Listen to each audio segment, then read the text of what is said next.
यमराज ने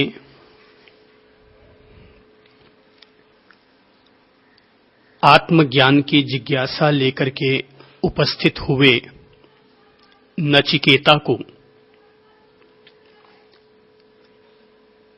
अनेक प्रकार के प्रलोभन देने का प्रयत्न किया, लेकिन नचिकेता किसी भी प्रकार के प्रलोभन में आने की बजाय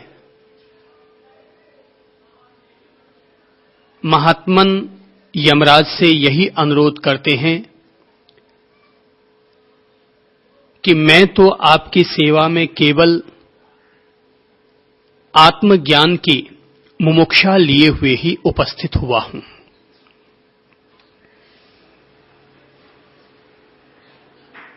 सामान्य तौर पर लोभ और प्रलोभन के निमित्तों को पाकर प्रत्येक व्यक्ति अपने अपने मार्ग से च्युत हो जाया करता है, लेकिन इंसान की सच्ची कसौटी तभी होती है जब इंसान के सामने अनुकूल निमित्त और वातावरण उपस्थित हो जाने पर भी जो अपनी मुमुक्षा, आत्मविद्या के प्रति रहने वाली अपनी जिज्ञासा और जिसे प्राप्त करना है उस मंजिल को अपनी आंखों में बसाए रखता है, उसी व्यक्ति का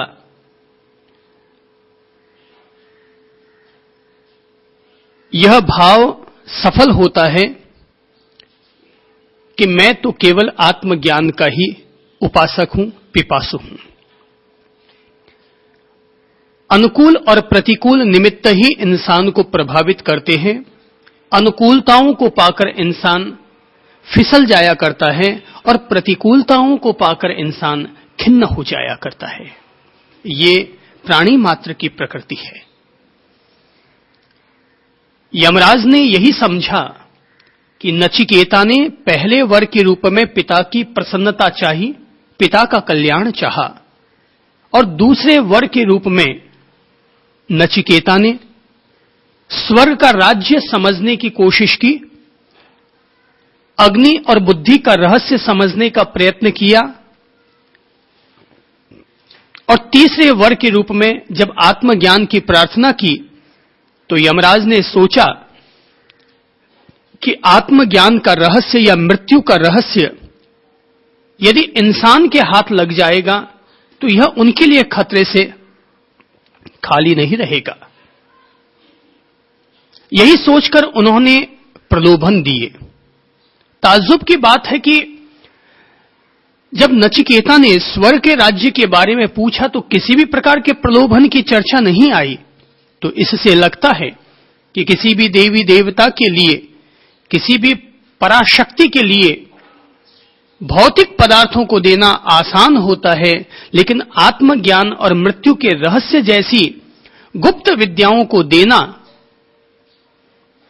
यह तभी संभव हो पाता है जब कोई व्यक्ति इसकी पात्रता में खरा उतरता है। किसी भी व्यक्ति के लिए करोड़पति होना जितने बड़े पुण्य की बात होती है, उसका आत्मज्ञानी होना उससे कहीं 1000 गुना ज्यादा पुण्य की बात होती है।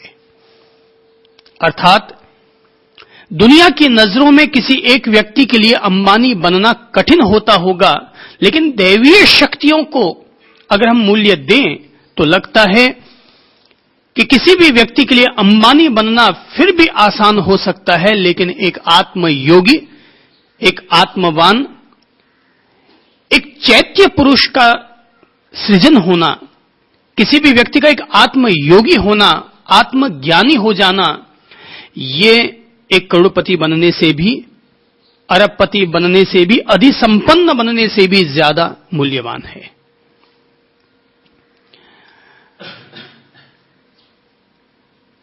जब लगा यमराज को कि नचिकेता बिल्कुल स्थिर चित्त वाला व्यक्ति है, एक ऐसा विवेकशील व्यक्ति है जो किसी भी स्थिति में चलायमान नहीं हुआ है,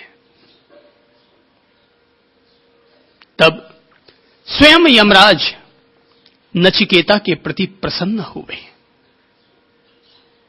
जब कोई व्यक्ति परीक्षा में सफल हो जाए तभी माना जाएगा कि यह व्यक्ति असली है। बगैर परीक्षा के तो हर आदमी अपने आप को असली ही कहता और मानता है, पर परीक्षा की घड़ी आने पर व्यक्ति अगर अनुत्तीर्ण हो गया, फेल हो गया, तो माना जाएगा वह व्यक्ति फेल है।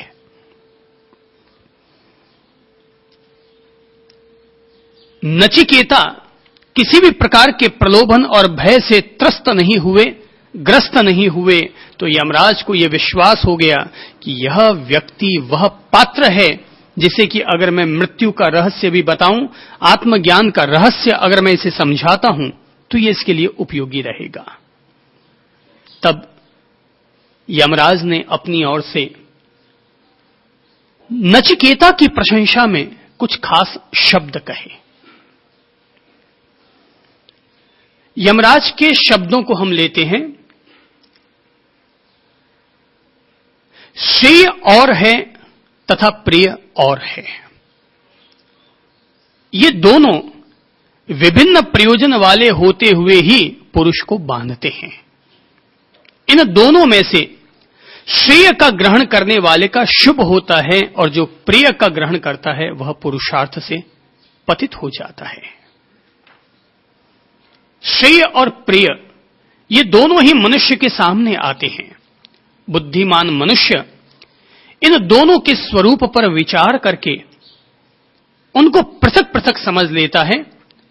विवेकी पुरुष प्रिय के सामने श्रेय का ही वर्ण करता है, किंतु मूढ़ लोग लौकिक योगक्षेम की इच्छा से प्रिय को अपनाते हैं। यमराज ने कहा, हे नचिकेता, तुमने प्रिय लगने वाले और अत्यंत सुंदर रूप वाले समस्त भोगों को भली भांति सोच समझकर छोड़ दिया। इस संपत्ति रूप श्रृंखला अर्थात बेड़ी को नहीं प्राप्त हुए जिसमें बहुत से मनुष्य फंस जाते हैं।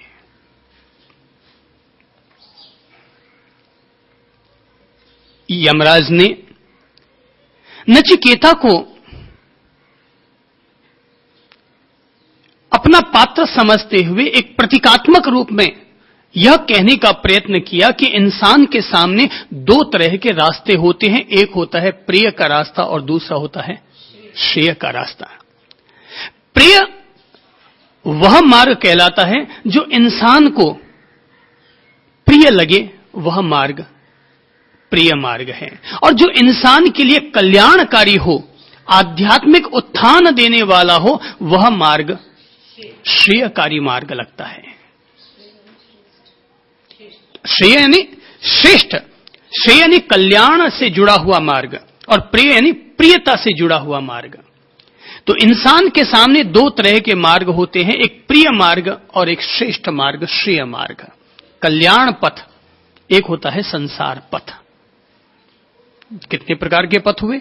दो प्रकार के, एक संसार पथ और एक कल्याण पथ। दो प्रकार के ये इंसान के सामने पथ हुए। सामान्य तौर पर कोई भी इंसान अपने श्रेय के बारे में इतना नहीं सोचता जितना कि अपने प्रिय के बारे में सोचता है। अर्थात व्यक्ति वह अच्छा लगता है जो प्रिय होता है, वस्तु वह अच्छी लगती है जो कि प्रिय होती है, वस्त्र वे अच्छे लगते हैं जो कि प्रिय होते हैं, रंग वो अच्छा लगता है जो कि प्रिय होता है, मकान वो अच्छा लगता है जो कि प्रिय होता है। सबके अपने अपने ख्वाब हैं, सबके अपने अपने दृष्टिकोण हैं, सबकी अपनी अपनी रुचियां हैं। अब दुनिया में जितने इंसान हैं मानकर चलें, उन सब की प्रियता के पात्र भी अलग अलग होंगे। एक उदाहरण के तौर पर हम समझ सकते हैं और वो है मोबाइल की रिंगटोन। अगर आप 1000 लोगों के मोबाइल की रिंगटोन सुनेंगे तो आपको मुश्किल से उसमें से 2 इंसान ऐसे मिलेंगे जिनकी रिंगटोन एक दूसरे से मिलती हो। हर आदमी की रिंगटोन अलग है। रिंगटोन अलग है यानी सबके मन की दशाएं अलग है, सबकी पसंद अलग है, सबकी रुचियां अलग है। जिसको जो चीज प्रिय होगी, जिसको जो संगीत प्रिय होगा, वह व्यक्ति अपने रिंगटोन में वही चीजें डालेगा। अब अगर इंसान को पसंद करना है तो वो स्त्री या पुरुष दो में से एक को पसंद करेगा, पर रिंगटोन यह हमें बताती है ये बात कि हर आदमी की प्रियता के अलग अलग नमूने हो जाया करते हैं। कोई किसी चीज को पसंद करता है और कोई किसी चीज को पसंद करता है। आदमी होटल में जाता है, आपने कभी गौर किया कि जब अपन होटल में जाते हैं कोई भी लोग, तो वहां होटल में 50 तरह के आइटम बनते हैं और जितने लोग पहुंचते हैं सबकी अपनी अपनी रुचि, अर्थात प्रिय जो चीज होती है वही व्यक्ति को सुहाया करती है। मैं ये तो नहीं कहूंगा कि जो चीज प्रिय लगती है तुम्हें उन चीजों को पसंद मत करो, पर मैं ये जरूर कहूंगा यमराज के इस संदर्भ का उपयोग करते हुए कि व्यक्ति को अपने श्रेय का भी ख्याल रखना चाहिए। अर्थात प्रिय और श्रेय दोनों के बीच में एक संतुलन बिठा लेना चाहिए, ठीक वैसे ही जैसे कि वीणा के तारों में संतुलन बिठाया जाता है। प्रिय भी हो और श्रेय भी हो, अर्थात व्यक्ति हमारे लिए प्रिय भी हो लेकिन हमारे कल्याणकारी भी हो। ऐसा इंसान क्या काम का जो हमें प्रिय तो लगता है मगर वो शराबी है, उद्दंडी है, बदमाश प्रकृति का है, ऐसा व्यक्ति भले ही प्रिय क्यों न लगे लेकिन वह व्यक्ति त्याज्य होता है। दिखने में तो हम कहेंगे वो हमें प्रिय लगता है, पर अगर हम श्रेय का भी ध्यान रखेंगे तो दुनिया में कोई भी व्यक्ति गलत संगत में नहीं जाएगा। मूल बात है कि हम लोगों को प्रिय के साथ में श्रेय का भी संतुलन बैठाना चाहिए, अर्थात अपने जीवन को वीणा के तारों की तरह साधना चाहिए। न तो इधर ज्यादा झुक जाओ और न उधर ज्यादा झुक जाओ, ताकि जीवन का स्वाद बना हुआ रहे, जीवन का आनंद और माधुर्य बना हुआ रहे। देखिए हमारे जीवन में क्या क्या चीजें प्रिय हैं। खाना पीना, जहां हम लोग प्रिय का ख्याल रखते हैं, श्रेय का ख्याल नहीं रखते। ये नहीं देखते खाने के बाद वो हमें फायदा करेगा या नुकसान करेगा, हम ये देखेंगे भाई खाने में स्वादिष्ट है या नहीं है। तो खाने पीने के प्रति प्रियता का अपन संबंध जोड़ते हैं, पहनावे के साथ खास तौर पर प्रियता का संबंध जोड़ते हैं, रिश्ते नाते के साथ प्रियता का संबंध जोड़ते हैं। इंसान की इंद्रियां कितनी हैं? 5। तो अब हमें प्रिय क्या लगती है? सब्जी वही अच्छी लगेगी जो हमें प्रिय लगती है। भिंडी, ककड़ी, तुरई, लौकी, बैंगन, आलू, प्याज, 50 तरह की सब्जियां हैं, लेकिन जिसको जो चीज प्रिय लगेगी उसको वही सुहाएगी।